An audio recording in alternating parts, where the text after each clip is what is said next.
Le thème, c'était comment déjouer les pièges des recruteurs. Je suis un ancien recruteur et l'idée était de donner aux étudiants de la faculté des trucs et astuces pour réussir leurs entretiens, pour trouver que ce soit un stage ou pour trouver un job, avec la vision du recruteur. Alors justement, quels sont les pièges des recruteurs? En fait, c'est la posture face au recruteur va être un des pièges, surtout quand on est jeune et quand on est étudiant.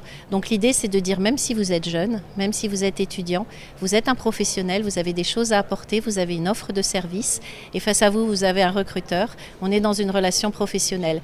Et on n'est pas dans une relation de « je suis un étudiant » face à un examinateur qui va me poser des questions pièges et qui va essayer de me coincer. Qu'est-ce qu'on peut dire sur les jeunes qui cherchent du travail aujourd'hui? Alors, ce qu'on peut dire, c'est qu'ils ne pensent pas toujours à utiliser tous les canaux. Ils vont par exemple répondre uniquement aux offres d'emploi. Or, les offres d'emploi ne représentent pas tout le marché de la recherche d'emploi. Ils vont hésiter à faire appel à leur réseau. Alors quand on dit réseau, attention, c'est pas le piston, c'est vraiment le réseau professionnel. Certains ne vont pas être sur les réseaux sociaux. C'est dommage, il y a des réseaux sociaux assez extraordinaires pour chercher des jobs et des stages, par exemple LinkedIn ou même Twitter, même Facebook. Et ils peuvent être pas assez présents sur ces réseaux-là. Cette 6e édition, elle consiste à en mettre en relation en fait les étudiants de l'Université de Corse avec les acteurs du territoire et faire en sorte qu'aujourd'hui ces acteurs-là viennent proposer des offres de stage, des offres d'emploi, des contrats d'alternance en fait à nos étudiants.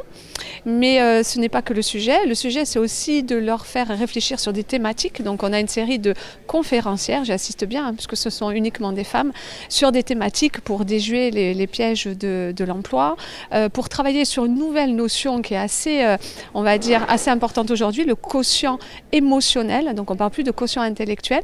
Donc c'est de permettre aux étudiants d'avoir à la fois une réflexion sur le marché de l'emploi, mais aussi de trouver des offres en fait aujourd'hui. On a à peu près une trentaine d'entreprises qui sont présentes et qui sont là donc pour faire en sorte de rencontrer des étudiants.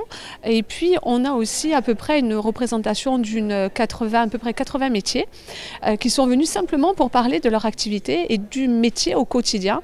Ce qui va nous permettre à nous de montrer à nos étudiants qu'on a une formation, on a des formations à l'Université de Corse et ces formations on les met en relation obligatoirement avec un métier et des compétences qui sont associées. Ce Job Campus est un bon outil parce qu'on est en contact direct avec eux. On répond à leurs questions directement aussi, parce que souvent c'est pertinent, ils se posent de bonnes questions sur la filière, sur comment ça fonctionne, sur l'univers, sur quel magasin on touche.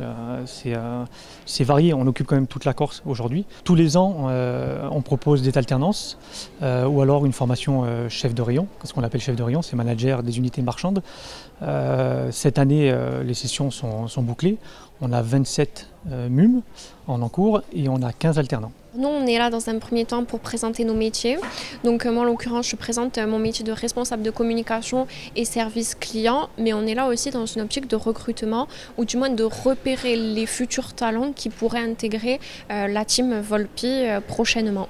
On a en tout 5 pôles différents, donc qui regroupent aussi bien les métiers de la tech, donc nos développeurs, les métiers de la coordination, c'est-à-dire les métiers un petit peu organisationnels avec notre CTO, notre CEO, le project manager, tout ça.